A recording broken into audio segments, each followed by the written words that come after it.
Magkaintindihan nga tayo. Hindi ko kasi maintindihan kung bakit may mga ganitong klase ng magulang. Kung hindi mo alam kung ano yung tinutukoy ko, eto yung tungkol dun sa video na may ice cream na yung bata gustong makitikim dun sa tatay. Kung hindi mo pa napapanood, ito, panoorin mo. Ice cream. Uy, hindi na makita anak ah. Gusto mo rin? Pabili ka sa mama mo. Kailan-kailan lang kasi nabalita na yung tatay na nagsalita ng ganun dun sa bata makakasuhan. Ngayon palagay nyo ba na tama yun o hindi? Ako bilang magulang, naiintindihan ko yung side ng nanay. Kasi bilang magulang, sino ba naman ang gusto na mapahiya yung anak nila? Di ba wala? Ngayon, hindi ko alam kung ano yung buong konteksto ng pangyayari o yung buong kwento. Pero so far, ang alam ko na yung anak niya, yung pinatikim niya ng ice cream, at yung bata na isa na nakikitikim, yung anak ng isang babae, nagkaroon ng parang hindi pagkakaintindihan. Alam naman natin mga bata, di ba? Saka na nga napagsabihan ng hindi magandang bagay nung tatay ng bata, yung batang nakikitikim. Ngayon, medyo naiintindihan ko rin yung side niya kung bakit niya nasabi yun. Kasi nga naman, baka yung anak niya at yung anak nung isa nagkasakitan. Kaya nag-isip siya ng paraan kung paano mababawian yung bata. Ngayon, dun pa lang sa sinabi ko, napakalinaw na kung ano yung mali sa sitwasyon na yon. Napakalinaw, away bata. Hindi dapat nakikisali ang mga magulang. Ngayon, hindi niya man sinaktan ng pisikal yung bata, pero dun kasi sa paraan nung ginawa niya na parang hiniya niya na yung bata Paano niya ba hiniya? Pinost niya online yung video yun. At alam naman natin kung gaano kaganda, ganun din katoxic ang internet. At kung gaano rin kabilis mag-viral ang mga pangit na bagay. Kagaya nun. At yung ginawang pagsasampa ng kaso ng nanay ng bata doon sa lalaki, hindi yun exaggeration. Sino ba namang magulang ang gustong gawing kahihiyan ng anak niya?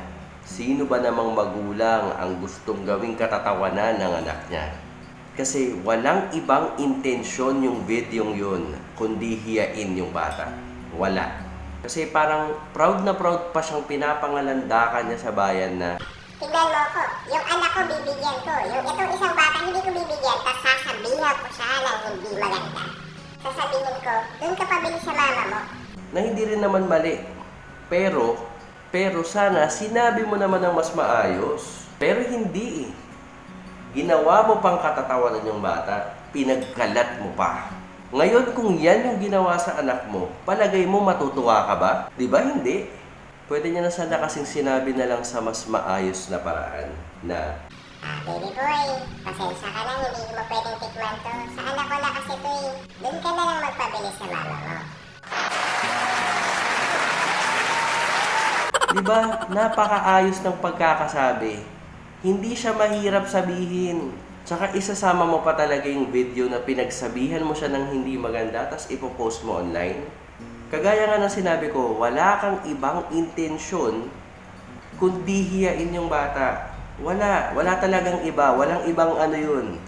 Hindi siya nakakatawa. Para sa mga magulang, hindi siya nakakatawa. Sa ibang tao siguro oo, pero sa mga magulang, hindi. Tsaka isipin din natin, kung tama ba yung halimbawang pinakita niya sa anak niya, in the long term, malaki yung pwedeng maging epekto nun sa paglaki ng bata. Iisipin niya na yung ganong klaseng pananalita, tama lang yun. Okay lang yun. Kasi ganyan yung magsalita yung tatay ko. So okay lang yun. Which is hindi.